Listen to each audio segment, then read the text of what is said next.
Good morning friends. ఏంటమ్మో good morning రే అంటున్నావు? ఏంటి అలా ఒళ్ళు విరుచుకుంటున్నావు? ఏంటి అది విషయం అనుకున్నారా? ఈరోజు వచ్చి ఆదివారం కదా ఫ్రెండ్స్. అయితే ఆదివారం రోజు అందరు 10 దాకా పడుకుంటే నేనంటే కొరిందీయం లెక్క నైట్ 12కి లేసానా, మళ్ళీ 1 గంట దాకా పడుకోవాలా. తర్వాత మళ్ళీ 4కి లేసా, మళ్ళీ 5 దాకా పడుకోవాలా. మళ్ళీ ఇప్పుడు 7:30 అయింది. ఏ అని అనుకుంటాను. పని లేని రోజున కనీసం 8 దాకన్నా పడుకోవాలి కదా. లేదు, పనున్న రోజునైతే కళ్ళు అస్సలు తెరవు. పడుకోవాలనిపిస్తుంది. అదే పని లేని రోజున కళ్ళు ఆటోమేటిక్ తెలిసిపోతూ ఉంటాయి.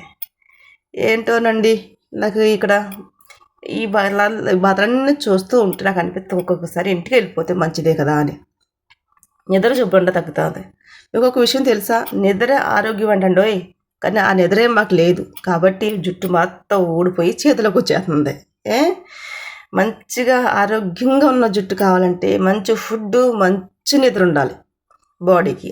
2 లేకపోతే నాలాగా ఉంటారనమాట. ఎప్పుడు చూసినా హాస్పిటల్ పరిగెడతానే ఉంటారు కదా.